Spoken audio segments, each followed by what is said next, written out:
Lakers kailangan daw ang isang Dwight Howard sa Lakers para makatipid at manatiling healthy si Anthony Davis buong season. Bago nga magsimula ang laban ng Lakers at Toronto Raptors noong Lunes, ang Lakers ay may average na 21.9 points lamang sa kanilang bench kada laro na naglagay sa kanila bilang pangalawang pinakakulelat na bench sa NBA pagdating sa scoring, kasunod ng New York Knicks. Ngunit sa laban na iyon, ipinakita ng Lakers ang kanilang malaking pagbabago at mga adjustment para mapabuti ang kanilang production sa second unit. Pinangunahan ni D'Angelo Russell ang bench sa pag-score ng 15 points, habang si Jackson Hayes naman ay lumabas na pangunahing kontributor sa kakulangan ni Anthony Davis sa second half, kung saan nakagawa ito ng 12 points. Tinalo ng Lakers ang Raptors sa score na 123-103 at nalampasan nila ang bench ng Toronto sa puntos. Sa kanilang 5-0 na record sa kanilang home court, nagbigay ng kanyang opinyon si Redick tungkol sa performance ng kanilang bench laban sa Raptors. Ayon kay Coach JJ Redick, ang bench ng Lakers sa naging laro nila sa Raptors ay medyo flat sila sa first half, buti na lang daw ay nag-step up si D'Angelo Russell para mabuhayan ng Lakers. Ayon pa dito ay nagawa nilang ma-execute nila ang mga iilang mga plays sa first half upang hindi lumaki ang kalamangan ng Raptors at para makakuha ng momentum ang Lakers. Isa pa daw sa dahilan ng pagkapanalo ng Lakers ay ang pag-step up ni na Gabe Vincent, Dalton Knecht at Jackson mula sa bench sa second half.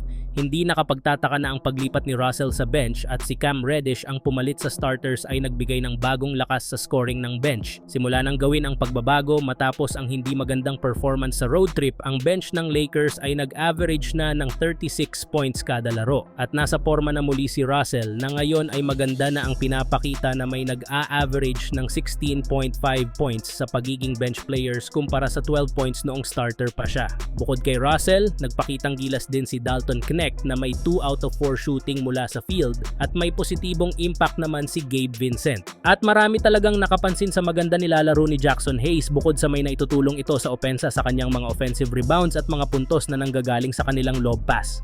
Hindi matatawaran ang kanyang hustle at lakas din sa rebounding, higit sa lahat ang kanyang depensa sa loob ng court.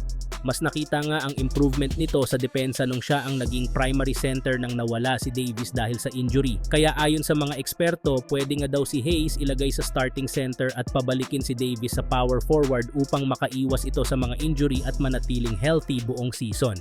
Kung magpapatuloy ang ganitong klase ng production mula sa bench, maaring umangat ang Lakers sa gitna ng ranggo sa bench scoring.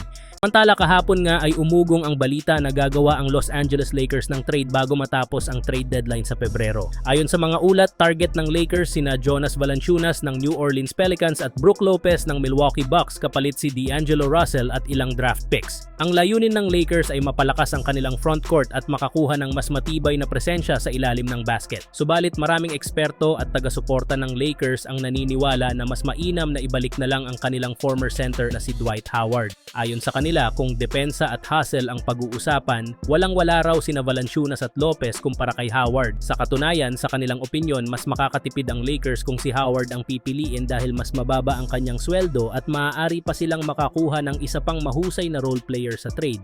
Bukod pa rito, hindi makakalimutan ng mga tagahanga ng Lakers ang malaking kontribusyon ni Howard noong 2020 kung saan siya ang tumulong sa paghatid ng Lakers sa NBA Finals at pagkapanalo ng kampyonato. Siya nga ang tumutok sa depensa laban kay Nikola Jokic na noon ay hirap na hirap sa higpit ng pagbabantay ni Howard. Kamakailan nga din ay sinabi ni Howard sa kanyang podcast kasama ang Lakers owner na si Jenny Buss na in shape pa nga daw siya at kahit anong oras nga daw ay willing siya maglaro sa purple and gold.